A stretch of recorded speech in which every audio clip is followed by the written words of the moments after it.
Teman-teman pernah ngerasain gak sih kayak udah usaha secara maksimal, tapi tetap aja mentok akhirnya?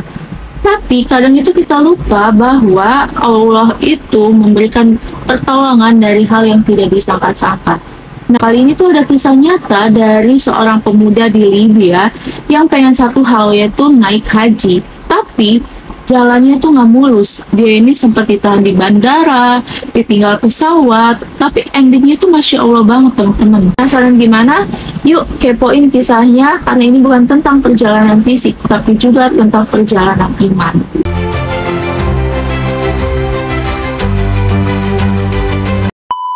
Namanya Amir Al-Mahdi Mansur Al-Qaddafi. Dia ini seorang pemuda dari Libya yang semangat banget untuk berangkat ke Tanah Suci untuk menunaikan ibadah haji. Namun saat tiba di bandara, Amir ditahan di imigrasi bukan karena dokumen palsu, bukan karena membawa barang ilegal, tapi cuma karena nama belakangnya itu Al-Qaddafi. Ya, sistem keamanan dunia itu lagi sensitif dengan nama itu gara-gara konflik lama di Libya. Dan teman-teman si Amir ini tuh udah naik ke pesawat, tapi Amir masih nunggu di konter imigrasi sambil bolak-balik untuk mohon izin. Tapi petugas ini tetap kokoh dan bilang tidak bisa untuk memberangkatkan si Amir. Dan pilot akhirnya tuh mutusin untuk berangkat tanpa Amir. Masya Allah teman-teman, Amir ini tetap tawakal dan juga kokoh hatinya dan bilang ke petugas pesawat bahwa dia tidak akan pergi sebelum dia berangkat haji. Gak lama setelah itu pesawat lepas landas dan apa yang terjadi teman-teman?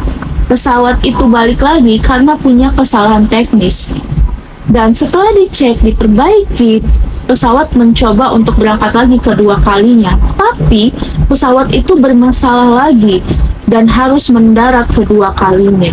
Setelah pendaratan pesawat yang kedua, pilot ini akhirnya speak up dan bilang ke penumpang bahwa dia tidak akan pergi kecuali Amir sudah masuk ke dalam pesawat. Dan penumpang pun tepuk tangan, nangis haru sampai akhirnya Amir diizinkan untuk masuk. Dan subhanallah ya teman-teman, setelah Amir duduk di kursinya, pesawat itu terbang dengan mulus tanpa ada gangguan teknis, tanpa ada masalah.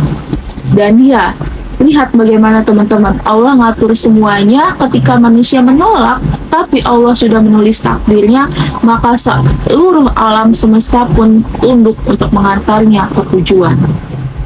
Amir bilang bahwa saya ingin pergi haji, dan saya percaya jika sudah ditakdirkan, maka tidak ada yang bisa menghalangi. Jadi pelajaran dari kisah ini adalah, kalau Allah sudah mengizinkan sesuatu, seberat apapun halangannya, langit dan bumi tidak akan pernah menghalanginya. Jadi tetaplah yakin teman-teman, jangan pernah tinggalkan doa dan juga tawakal. Karena yang tidak mungkin bagi manusia, maka mungkin bagi Allah. Jadi gimana menurut teman-teman dari kisah Amir ini? Tulis di kolom komentar ya teman-teman. Jangan lupa like, komen, dan juga subscribe untuk kisah inspiratif lainnya. Saya Aulia Trisya, jumpa di video berikutnya. Assalamualaikum warahmatullahi wabarakatuh. Bye-bye.